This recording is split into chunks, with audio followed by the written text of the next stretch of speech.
وہ حسین کے ڈرائیور کے ساتھ ان کی ریڑھی کی جانب جا رہا تھا۔ آگے بیٹھا ڈرائیور گویا پتھر کا تھا۔ اس کے چہرے پر کسی قسم کا کوئی اتار چڑھاؤ نہیں تھا، سپاٹ بے لچک چہرہ تھا۔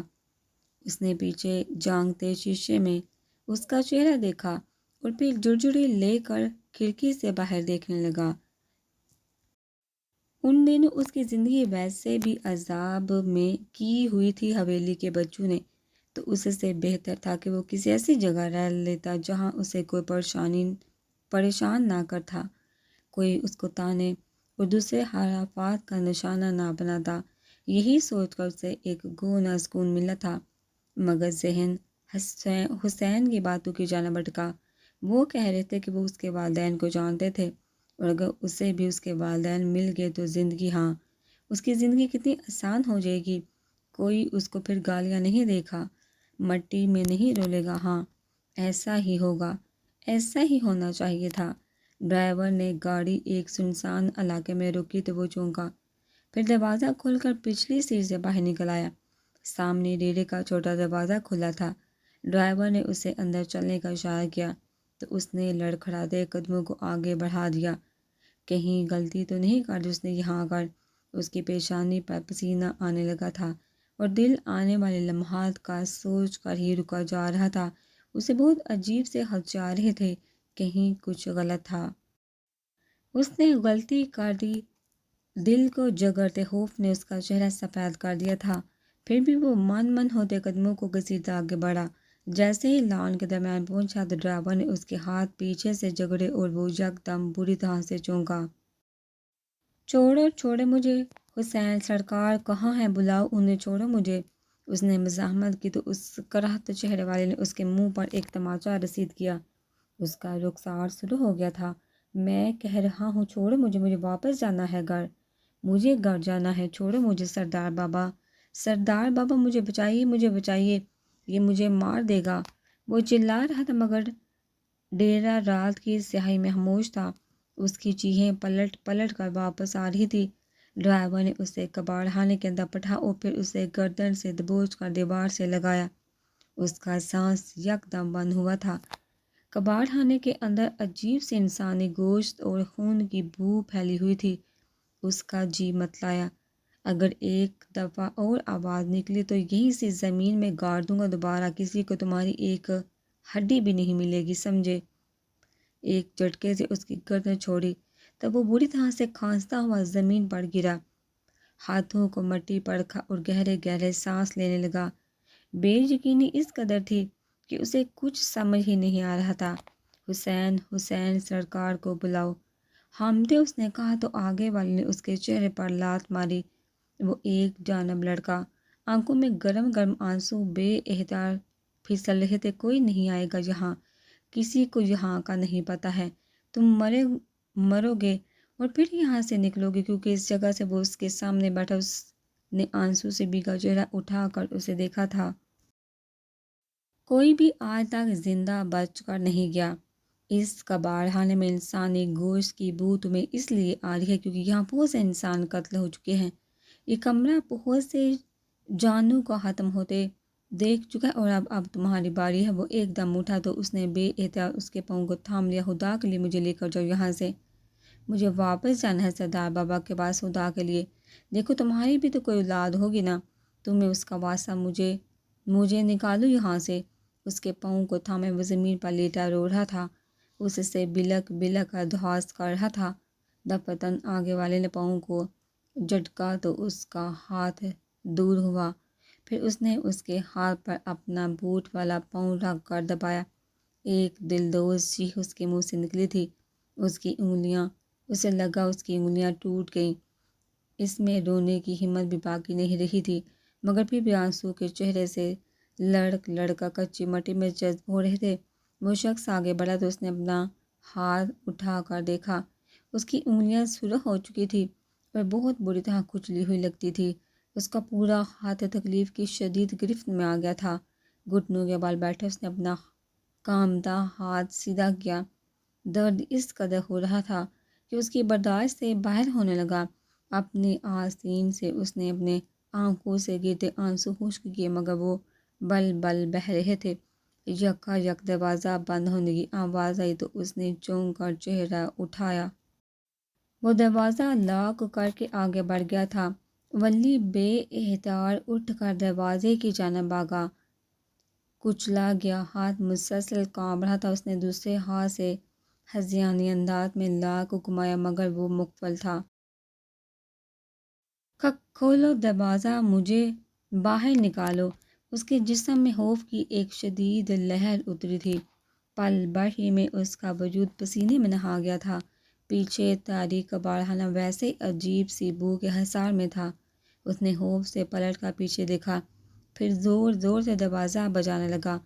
ساتھ ساتھ وہ چلا بھی رہا تھا، مجھے ڈر لگ رہا ہے، خدا کے لیے دروازہ کھولو، کھولو دروازہ۔ خشک آنسو ہو چکے تھے اور اب صرف ایک جما دینے والا خوف تھا جس نے اسے اپنی لپیٹ میں لے لیا تھا۔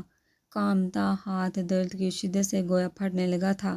دروازہ کھولو، میں نے کچھ نہیں کیا، میں بے گناہ ہوں، میرا اس سب میں میرا کوئی قصور نہیں۔ دروازہ کھولا، دروازہ کھولو، اس نے زور زور سے دروازہ پیٹا۔ آنسو اب پھر سے بہہ رہے تھے اسی روانی سے۔ کھولو دروازہ، کوئی نکالو مجھے یہاں سے۔ اسے لگا اس کے جسم پر کچھ چل رہا ہے۔ اس نے بے سہاتا خود پر سے اس مکڑو کیڑے کو ہٹایا۔ وہ انگلی جتنا لمبا سیاہ سا کوئی جانور تھا۔ اس نے اپنا ہاتھ زور زور سے جھٹکا تو کیڑا دور جا گرا۔ اس نے پھر دروازہ بجایا مگر کوئی ہوتا تو کھولتا نہ کوئی تھا نہ آیا۔ اس کا گلا چیخ چیخ کر اب بیٹھنے لگا تھا۔ خوف سے کانپتا ولی اس کباڑخانے میں بیٹھتا چلا گیا۔ شدید خوف، اس کے مستقل درد اور عجیب سی بو سے اس کا سر بری طرح سے چکرانے لگا۔ یکدم کچھ ابل کر اس کے منہ سے باہر نکلا، جھک کر کہہ کرتا ولی نڈھال ہوتا جا رہا تھا۔ اس کے ہاتھ، اس کا لباس، سب کچھ گندا ہو چکا تھا۔ آنسو اب بھی بہہ رہے تھے اسی تیزی کے ساتھ۔ اس نے قمیض سے ہاتھ رگڑ کر صاف کیے۔ سارے کمرے میں قہر کی بہت گندی بو پھیل گئی تھی۔ وہ نڈھال سا دروازے سے لگ کر بیٹھا رہا، ساتھ ساتھ بند مٹھی دروازے پر بھی مار لیتا گلا بالکل خراب ہو گیا تھا چلانے کی وجہ سے۔ پھر وہ اٹھ کر دروازے کا سہارا لیتا کمرے کے مقابل دیوار سے آ لگا۔ اکڑو بیٹھ کر اس نے دونوں گھٹنوں کو سینے سے جما لیا اور پھر خوف سے لرزتا وہیں بیٹھا رہا۔ اس کا پورا جسم پسینے میں بڑا زلزلوں کے ساتھ میں تھا۔ آج کی رات اس کی زندگی کی سب سے تاریک رات تھی۔ حسین نے کروفر سے قدم کباڑخانے کے جانب بڑھایا، پھر دروازہ جیسے ہی کھلا، ایک بدبو کا سیلاب تھا جو اس کے نتنوں سے ٹکرایا مگر اس سے جیسے کوئی فرق ہی نہیں پڑا تھا۔ اس نے خوف سے لرزتے ولی کو دیکھا۔ ولی بھی چہرہ اٹھائے اسے ہی دیکھ رہا تھا۔ اس کی آنکھوں میں اس قدر بے یقینی تھی کہ حسین پل بھر کو مسکرایا، پھر رال ٹپکاتے تیز دانتوں والے کتے کو اس کے سامنے کیا تو ولی کی آنکھیں بے یقینی سے گویا پھٹنے لگی۔ اس کی ناسمجھی سے پہلی آنکھیں اب کے حسین پر جمی تھی۔ یکا یک وہ اٹھ کھڑا ہوا۔ ریڑھ کی ہڈی میں ایک لہر سے گزری تھی، خوفناک لہر، سارے جسم کو برف کر دینے والی لہر۔ تمہیں یہاں اس لیے لایا تھا تاکہ خاموشی، بالکل خاموشی سے تمہیں اس وفادار کے حوالے کر کے ختم کروا سکوں۔ اور دیکھو تمہیں دیکھ کر کس قدر خوش ہے میرا جانور۔ اس نے جھک کر کتے کی چمکتے بالوں پر ہاتھ پھیرا تو ولی کی نظروں نے اس سے کتے تک سفر کیا۔ اس کے دانت بے حد نوکیلے تھے اور آنکھیں اس سیاہی میں بھی چمک رہی تھی۔ اس کا دل بہت تیزی سے دھڑک رہا تھا۔ آنکھوں میں جمع ہوتے خوف نے حسین کو جیسے محظوظ کیا تھا۔ تم نے کہا تھا کہ تم مجھے حقیقت بتاؤ گے، مجھے میرے والدین کا بتاؤ گے، یہ سب بتاؤ گے۔ جب بھی سننے کے لیے میں 14 سالوں سے مر رہا ہوں لیکن تم… اس نے ایک پل کے لیے بھی کتے سے نظریں ہٹائے بغیر ساکت سا کہا تو حسین ہنس دیا۔ اس کی مکر ہنسی سے اس کے پورے جسم پر کیڑیاں چلنے لگی تھی۔ میں تمہیں وہ سب بتاؤں گا مگر اس سے پہلے تم نے اس وفادار سے بچ کر نکلنا ہے۔ اگر تم زندہ بچ کے ولی تو میں تمہیں سب کچھ سچ سچ بتا دوں گا، کچھ بھی نہیں چھپاؤں گا تم سے۔ اس نے جھک کر کتے کے گلے سے پٹا نکالا اور پھر دروازہ بند کرتا باہر کی جانب بڑھ گیا۔ اندر سے اب دل دہلا دینے والی چیخیں سنائی دے رہی تھی، کتے کے بھونکنے کی، حملہ کرنے کی، چیرنے پھاڑنے کی، اور اس پوری رات وہ اس جانور سے لڑتا رہا تھا۔ اس کے نوکیلے دانتوں نے اس کے جسم کو بے تحاشا زخم دیے تھے، جو زخم اس پر آج بھی تازہ تھے، جنہیں وہ چاہ کر بھی مٹا نہیں پایا تھا۔ اگلی صبح دیوار سے لگ کر بیٹھا ولی گویا برف بنا ہوا تھا۔ کتا ایک جانب کو بے سود پڑا تھا اور وہ تو جیسے اس کے ساتھ ہی مر گیا تھا۔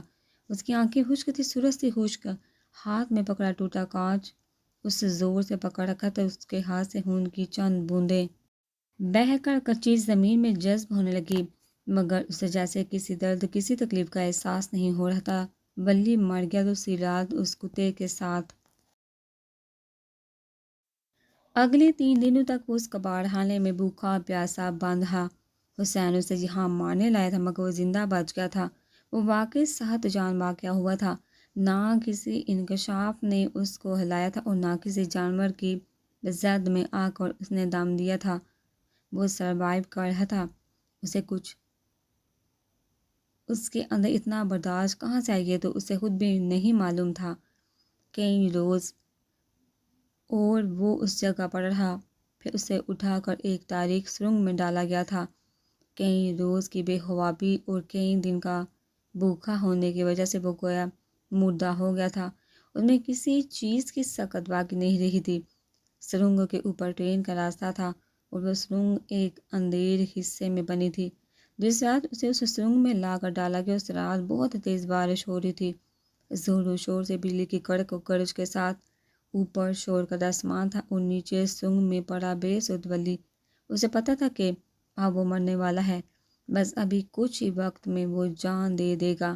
اس لیے کوئی بھی پس و پیش کی وہ خاموشی سے ایک جانب پڑا رہا۔ ان راتوں نے اس کے اندر موجود سب کچھ نگل لیا تھا، سب کچھ۔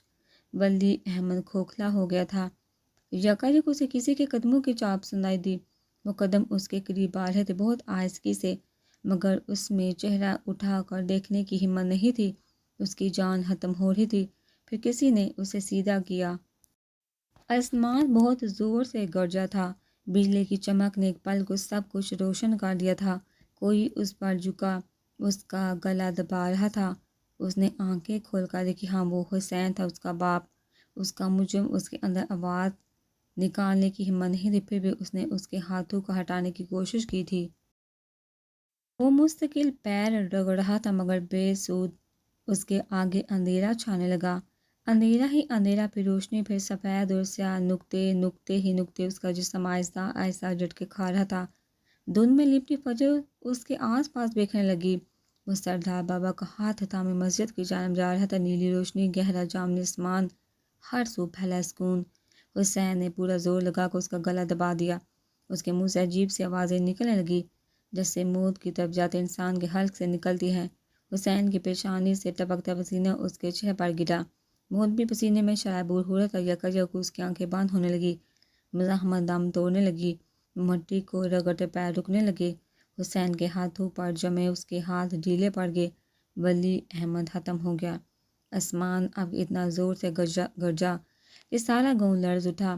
وہ مر گیا تھا۔ پھر اس نے وہ آواز سنی، خشک پتوں پر چلتے قدموں کی آواز، کسی کے دور جانے کی آواز، بارش تھمنے کی آواز، آسمان کے گرجنے کی آواز، بلیوں کے رونے کی آواز۔ وہ مر گیا تھا تو پھر یہ سب کیسے محسوس کر رہا تھا وہ؟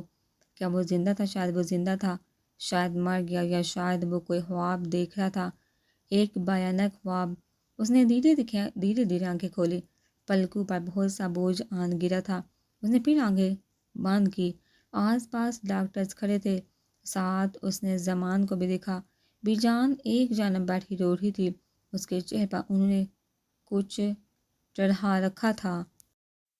ہاتھوں میں بھی بہت سی سوئیاں لگی ہوئی تھی۔ اس نے آنکھیں مون لی، پھر جب کھولی تو منظر وہی تھا، وہی ہسپتال کی محسوس بو، اونچی مٹیالی دیواریں، ڈاکٹرز کی آمد و رفت، اور آخرکار ولی احمد کو ہوش آ گیا تھا پوری 1.5 ماہ بعد۔ انہیں آنکھیں کھول کر اجنبی سے انداز میں اپنے آس پاس کھڑے ڈاکٹرز کو دیکھا۔ وہ شاید اسی کے متعلق آپس میں بات کر رہے تھے۔ اس کی آنکھیں کھولنے پر ایک ڈاکٹر اسے دیکھتا مسکرایا، پھر اس پر جھک کر کچھ کہنے لگا۔ اسے اس کے لفظ سمجھ نہیں آ رہے تھے۔ اس نے نکہت سے یہاں وہاں سردار بابا کو تلاشا، وہ بھی اس کے پاس ہی کھڑے ڈاکٹر سے بات کر رہے تھے۔ پھر اسے آہستہ آہستہ اس ڈاکٹر کی بات سمجھ آنے لگی۔ تم ٹھیک ہو ولی؟ کیا تم مجھے سن سکتے ہو؟ نرم آواز میں اس کے قریب جھک کر کہتے اس ڈاکٹر نے اس سے پوچھا تو اس نے اس بات میں سہ لایا۔ مجھے بتاؤ، کیا تم مجھ سے بات کر سکتے ہو؟ اس کے بیڈ کے ارد گرد کھڑے زمان اور ڈاکٹرز نے اس کی جانب دیکھا۔ انہیں کچھ کہنا چاہا مگر آواز ہلکی میں اٹک گئی، گلے میں تکلیف ہونے لگی۔ بے اختیار اس کی آنکھوں سے آنسو پھسلے، نسواری ارتکاز گلابی پڑنے لگا۔ اس کی آواز نہیں نکل رہی تھی، اس سے بات نہیں کی جا رہی تھی، بہت زور لگانے پر اسے تکلیف ہو رہی تھی۔ اوکے اوکے، کوئی بات نہیں، ابھی گلا خراب ہے تمہارا بٹ کچھ دنوں میں ٹھیک ہو جاؤ گے تم۔ چلو بہادر بنو اب۔ ڈاکٹر نے مسکرا کر اس کے آنسو صاف کیے تو اس نے گردن ایک طرف کو ڈال دی، سخت کمزوری محسوس کر رہا تھا وہ۔ زمان اس کے قریب آئی، اس کا ہاتھ تھما، بری طرح کچلی گئی انگلیوں پر پٹی بندھی تھی۔ اس کے سر پر ہاتھ پھیرا، پھر اسے دیکھ کر مسکرائے۔ اسے ان کی آنکھوں میں کچھ چمکتا ہوا محسوس ہوا تھا، شاید وہ رو رہے تھے۔ پھر ان کی آنکھ سے ایک آنسو لڑک کر اس کے ہاتھ پر گرا، انہوں نے لب دانتوں تلے دبا کر بہت ضبط کیا مگر آنسو ان کی آنکھوں سے تیزی کے ساتھ بہہ رہے تھے۔ انہیں حالی حالی نظروں سے دیکھتا رہا، اسے کچھ بھی محسوس نہیں ہو رہا تھا۔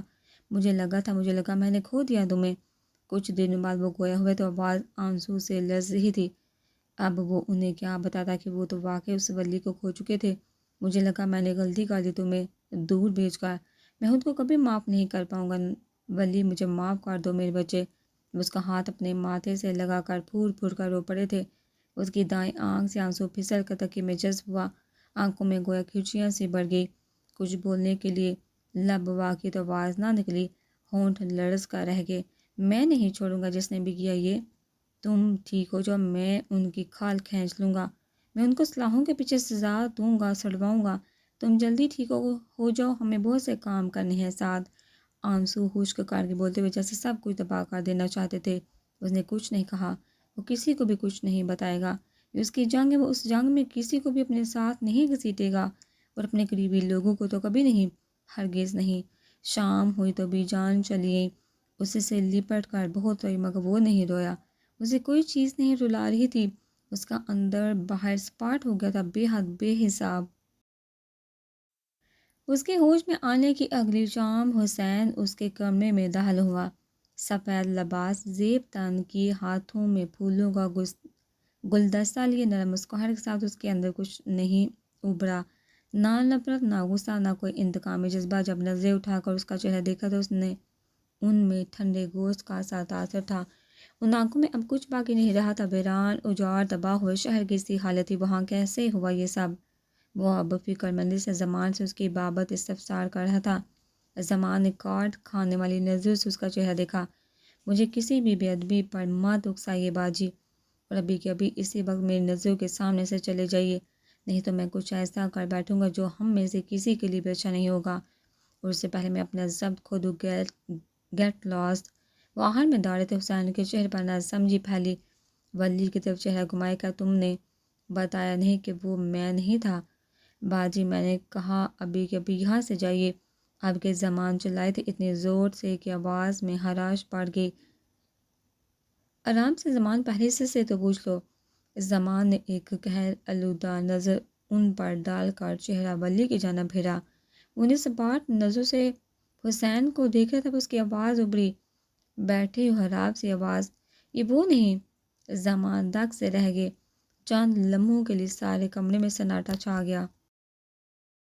ولی وہ اس کے قریب آئے، میں نے کہا سردار بابا یہ وہ نہیں۔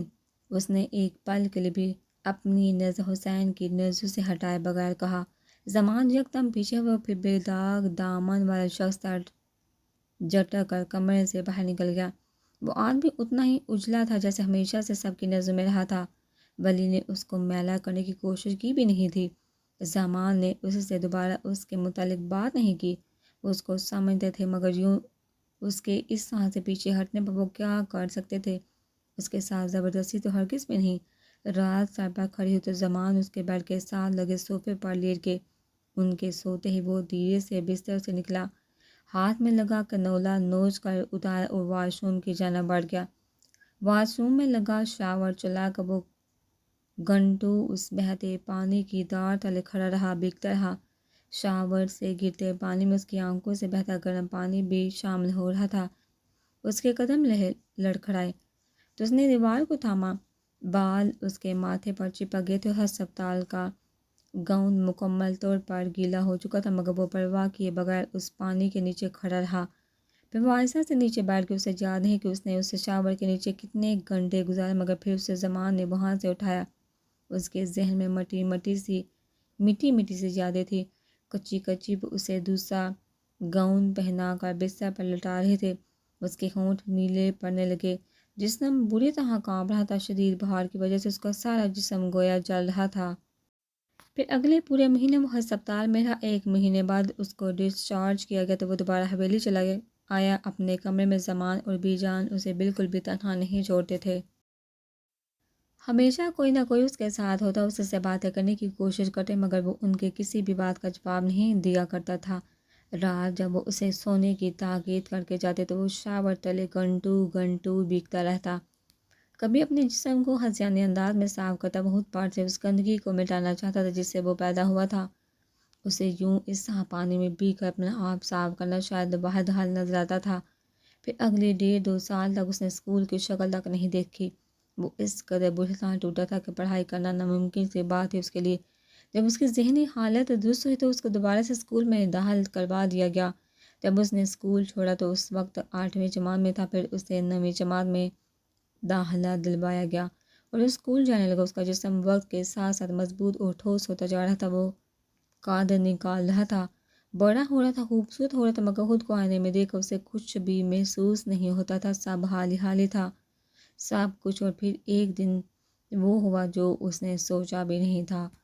قبرستان کا دروازہ ہوا سے اب تک ویسے ہی جھول کا عجیب سی آواز پیدا کر رہا تھا۔ وہ آہستگی سے چل کر کرم کے نزدیک آیا اور پھر اس کے برابر میں خاموشی سے بیٹھ گیا۔ ویران بڑے قبرستان میں گدوں کی آوازوں نے نحوست کو کچھ اور سبا کر دیا تھا۔ وہ میری سب سے پیاری بہن تھی، میری ابا آپا شمسا، بہت خوبصورت، بہت مہربان، سب میں ممتاز، سب میں نمایاں۔ اس نے کہنا شروع کیا تو آواز آنسو سے گیلی تھی، جیسے وہ برسوں سے روتا رہا ہو۔ انہوں نے میری آپا کو خراب کر دیا تھا۔ ولی نے آنکھیں بند کر لی، اس کی آنکھیں بری طرح جل رہی تھی۔ انہوں نے میری آپا کی عزت کو خراب کر دیا تھا۔ اور پھر وہ ٹھہرا، ولی کا سانس تک رکا ہوا تھا، اور پھر انہیں مار کر ایک تاریک سرنگ میں پھینک گئے تھے وہ لوگ۔ قبرستان کی ساری قبروں سے مردوں کے رونے کی آوازیں آنے لگی تھی۔ ولی کے گلے میں درد سا ہونے لگا تھا، جیسے آنسو روکنے پر ہوتا ہے، جیسے بہت کچھ اندر اتارنے پر ہوتا ہے۔ میں جب پہنچتا تو وہاں ہوں تھا۔ آپا کو 7 دفعہ چھری مارا گیا تھا اس جگہ۔ اس نے اپنے گودے والی جگہ پر ہاتھ لگایا۔ مجھے لگا کہ وہ مر گئے، مگر وہ زندہ تھے۔ میں ان کے قریب بیٹھا، مجھے یاد ہے میری آپا کے ہاتھ خون میں لت پت تھے۔ انہوں نے انہی ہاتھوں سے میرے ان ہاتھوں کو تھاما۔ اس نے سیاہی میں اپنے ہاتھ سامنے کیے، پھر انہی ہاتھوں کو چوم کر آنکھوں سے لگایا، گلی آنکھیں مسلی میرے ان ہاتھوں کو تھاما تھا۔ پھر مجھے اپنے نزدیک کر کے کہا کہ اس نے جیسے کھینچ کا سانس لیا تھا۔ اسے بتانے میں بہت دشواری ہو رہی تھی کہ میں ان کا انتقام ضرور لوں، میں ان کے لیے لڑوں۔ انہوں نے مجھے کہا کہ ہاشم نے ان کے ساتھ کیا یہ سب، اور پھر اس نے ہاتھ آگے بڑھا کر قبر کی خشک مٹی پر ہاتھ پھیرا، جیسے کچھ محسوس کرنا چاہ رہا ہو۔ وہ مر گئی، شاید کرم کی آنکھ سے آنسو پھسلا تھا، اور میں نے انہیں لحد میں اتار دے قسم کھائی تھی کہ میں ان کے دشمن کا سر کاٹ کر رکھ دوں گا، اس کو اس کی تلوار سے ذبح کروں گا۔ اور جان دے سرکار، اس نے پل بھر کو چہرہ پھیر کر اس کی جانب دیکھا تھا، ولی سامنے دیکھتا ہے وہ اس اندھیرے میں بھی کرم کا ساموں نہیں کر پا رہا تھا۔ انتقام کی آگ نے مجھے پچھلے 4 سالوں سے سونے نہیں دیا۔ میں آج تک اسی طرح روز قبرستان لا کر آپا کے ساتھ گھنٹوں باتیں کرتا رہتا ہوں۔ میرے گھر والے میرے لیے پریشان ہیں کہ شاید مجھے کوئی بیماری ہو گئی یا اثر وغیرہ، مگر میں انہیں نہیں سمجھا سکتا کہ میں تو آپا کے ساتھ ہی دفن ہو گیا تھا۔ اسی قبرستان میں چند پل اسی طرح خاموشی کی نظر ہو گئے، کوئی کچھ بھی بولنے کی پوزیشن میں نہیں تھا۔ میں جب مر جاؤں گا نا سرکار، تو اوپر جا کر اس سے ضرور پوچھوں گا کہ وہ اتنے بڑے ظلم پر کیوں خاموش رہا۔ میں اسے سے ایک دفعہ معلوم کروں گا کہ جو لوگ قتل کر لیتے ہیں وہ اتنے چین سے کیسے رہ سکتے ہیں، وہ اپنی پرتعیش زندگی کیسے گزار سکتے ہیں۔ میں پوچھوں گا اس سے، مجھے اس سے بہت شکوے ہیں۔ اس نے آنکھیں رگڑ کر کہا تو ولی نے سر جھکا لیا۔ اسے تو اب ایسے کسی بات پر یقین ہی نہیں آتا تھا۔ وہ تھا بھی یا نہیں۔ اس کا ایمان ان سب باتوں سے اٹھتا جا رہا تھا۔ حویلی کی جانب واپس پلٹتے سارے راستے نیلی روشنی میں نہائے ہوئے تھے۔ کچھ بازی اسے مسجد کی جانب بڑھتے نظر آئے۔ فجر بالکل تازہ تھی۔ اس نے مسجد کو نظر انداز کیا اور حویلی کی جانب بڑھنے لگا۔ آج اس کی فجر قضا ہو گئی تھی۔ زندگی میں پہلی دفعہ اس کی نماز چھوٹ گئی تھی، اس سے جو کہ اس نے جان کر چھوڑی تھی۔ خدا کے وجود سے اس کا اعتبار اٹھنے لگا تھا اور اب سب کچھ دھول بنتا جا رہا تھا، سب کچھ